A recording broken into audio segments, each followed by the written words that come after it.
whether it was politics or it was law or it was anything else he chose to do. I'm quite sure if he chose to become a great violinist, he would have poured everything into it. The pursuit of justice was straight exactly the right thing for him.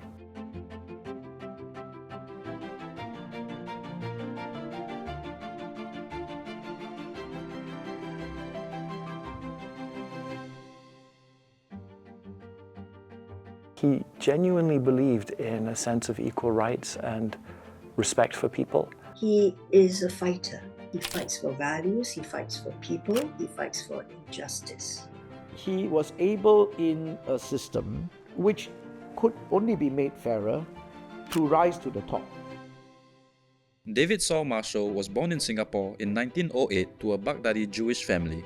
I think his childhood played a big part in shaping David to who he is. He read the Bible, he read his Talmudic, and it shaped his ethical beliefs. Also reading the Bible so often, he said he learned his cadence and how he speaks from reading the Bible. Actually, considering the fact that he couldn't speak a word of English till he went to school, his progress was remarkable. In school, he was always fighting against prejudice. He said as Jewish, he later learned a lot of people don't like Jews. That came as a shock to him. And in school, some kids said to him, "Jowdy Jew, mend my shoe, bring it back by 2:30."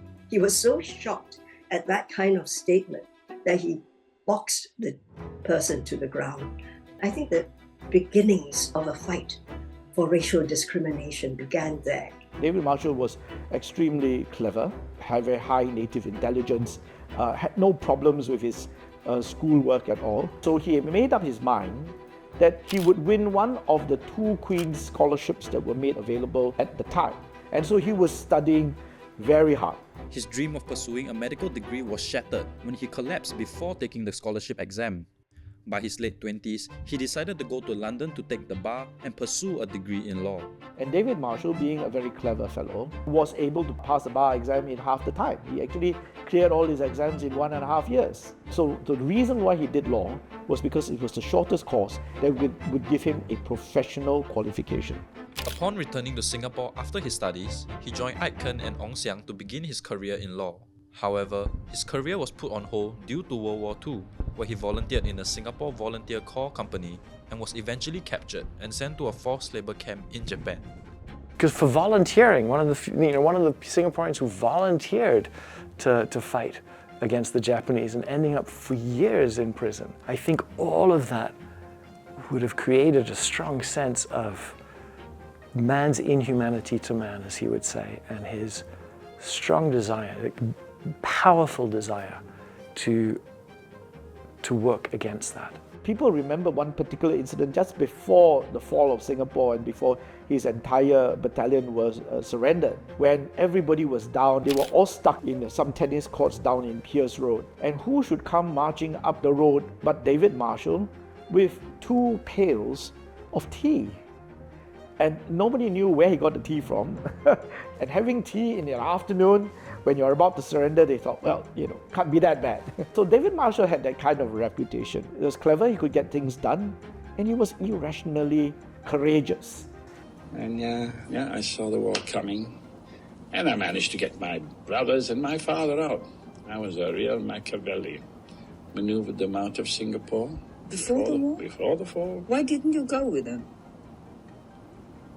I've just told you. Singapore was my country and I was going to fight. I was going to defend. Your brothers? David worked himself to the bone, learning the law, honing his craft and advocacy skills. Before long, he was considered one of the most formidable and knowledgeable lawyers in Singapore. Everyone acknowledges that David Marshall was Singapore's greatest criminal lawyer ever. But he never started out to be a criminal lawyer. His first few cases when he started out were really about maritime claims. Then there was a case which involved a shoemaker who had killed his wife. And David Marshall was able to save him from the gallows. Probably the most sensational was the Nonis case. That one, that hogged the headlines for weeks. And so from there, one after the other, high-profile murder cases tended to land on David Marshall's lap. Some people, love religion or are devoted to their religion or spirituality. He was devoted to the law. The law was like something so profound in him. There are many stories where David Marshall was so sick he should have been in hospital, but he turned up in court so that his client would not hang. I mean, that's the kind of person David Marshall was. David continued to contribute to society by serving as the founding secretary of the Singapore War Prisoners Association and as president of the Jewish Welfare Board. David is a person with leadership qualities. That's a natural leader, and people turn to you for advice. It doesn't surprise me that later he entered into politics. His move into politics was sort of a natural extension of his general involvement in public life. Politics tries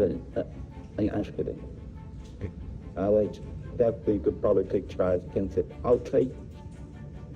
I treat the strength of anger. By 1953, the British were set up the Constitutional Commission. And I think by then people got a bit more serious about what to pitch to the Rendell Commission to say what they wanted for Singapore. Marshall began to get more interested in politics. And one of the things that he was asked to do by the Singapore Labour Party was to draft a new constitution for them, which he decided to do. So they offered the presidency of the Labour Front to David Marshall. They won the elections and he became chief minister. So in a way, David Marshall didn't seek political office.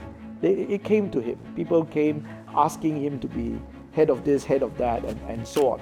If you feel the strong sense of leadership for your community, working on issues, it prepares you for a career in politics. I imagine the law empowered him, and also just a tremendous sense of justice, which meant that he was daring. He was willing to say things and get into trouble and do what he thought was right. In 1955, David went on to become Singapore's first chief minister. Marshall is an advocate par excellence. He spoke well, he's articulate, he's eloquent, and his style was to be slightly sensational. He did it on purpose. He decided that he would go to the Legislative Assembly, not in a suit, as was required by everybody, but in his safari bush jacket. He even persuaded Francis Thomas to do the same. Francis Thomas, in fact, went one up. He went in bush jacket and sandals. This was his way of combating the colonial authorities, to show that it is now no longer the British who called the shots. He knew how to push the envelope, how to embarrass the British just right. They gave him an office which was the broom cupboard under the stairs. His response was, "No problem. We put my desk in the middle of the padang." You're not going to sit in public.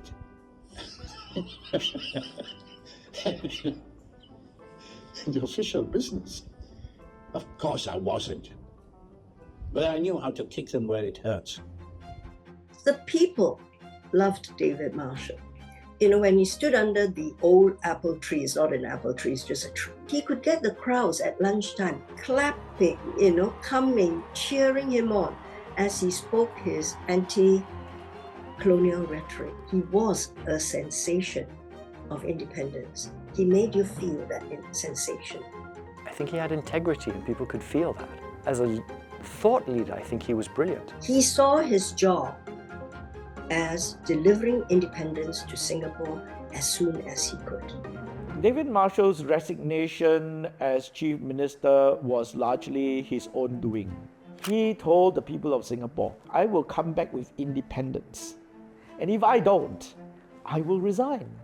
I think he saw what was going on in the Federation of Malaya, and plans were being made for Malaya to become independent in 1957. So David Marshall was thinking, well, if they can be independent by 57, we should be, why should we have to wait till 59? This was why he pushed very, very hard to try to get Singapore towards independence.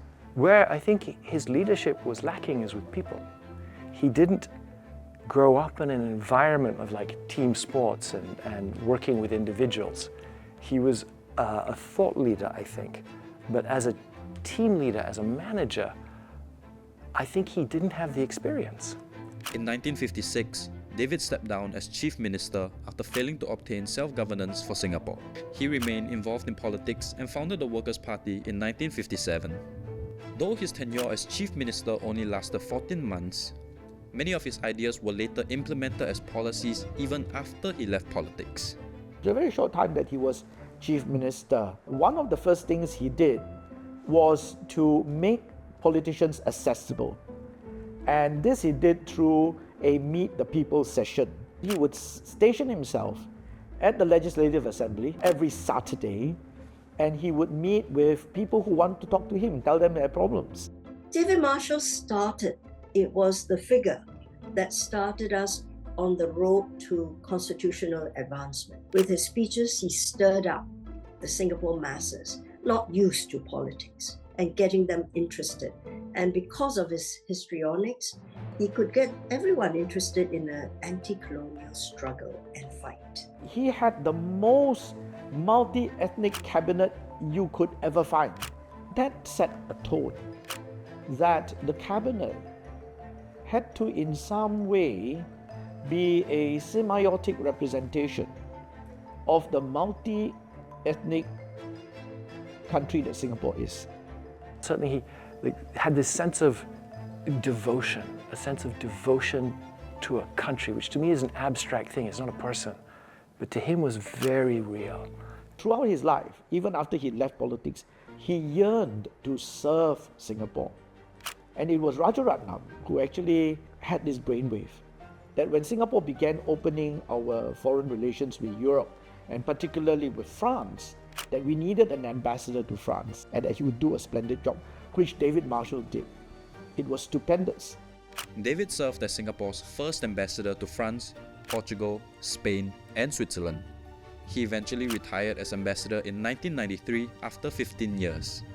He felt frustrated there, like from being a criminal lawyer where you're dealing with people living and dying, or being a constitutional lawyer, or being a chief minister. These are very action-packed jobs. As an ambassador, he explained, it's a long game. You're having lunch here with this person and dinner here with that person to try and establish relations that may get better in the future. And if you want a secret, you talk to... Oh, it sounded tedious and long and boring. It was tough to go from the pace and action of his normal life to a slower pace. But he believed in it too. He believed it was important for Singapore as well. And I think when David came out of power, he found that, frankly, a lot of people were still very warm towards him. For my dad to take a taxi ride and to have to pay for it was kind of rare. Like, taxi drivers, even when my dad was like, oh, you took the wrong turn, you might be grumpy, taxi driver really would almost never charge my dad. It was just this incredible sense of privilege and respect. I think he felt regularly, genuinely touched. I first met David Marshall when I was in the first year at studying law at NUS. Tommy Cole had invited him to go to the law faculty to give us a talk. There was this aura about this man, and I'll never forget the words he used, right? Very colorful language. He said, the last thing you should do is to leave this place with gold dust coursing through your veins. And that was David Marshall. It was a performance. And of course, all of us were totally taken in by this phenomenal man, right, who came in and impressed us all, made us all want to go out and change the world. David passed away in 1995 at the age of 87. Though he experienced many ups and downs in life, his spirit of fighting against injustice is admirable and something that will be remembered for generations to come. David Marshall was a true Singaporean at heart. He was born in Singapore at a time when Singapore, Malaya, and so on were just, parts of the British Empire. But he really believed that Singapore was something special. What he would probably want is to be remembered for human rights, because that was his religion. Like, that was so important to him. I have thought, if David Marshall did not come on the scene, and we did not have a David Marshall, what would Singapore have lost? You see, in politics, you need standard bearers. We would have conservative politicians, many self-interested. Then you have the slightly center-left politicians. But I think we would have missed considering what really a liberal model and the strengths of liberal democracy would be. He represented something that we should aspire to continue to have, which is that you have a society where, regardless of your station in life, regardless of who your parents were, you are able to, by dint of hard work, merit, capability, luck, rise to the top. The sense of service is a good thing. Follow your values. Try and serve people in whatever way makes sense. Don't get lazy. That's not good for anybody. Not for you, not for anyone. Don't do it for the money. Do it out of a sense of service, and hopefully money will come as a secondary thing. And those were values that I felt I got from him. I hope he'd be appreciated.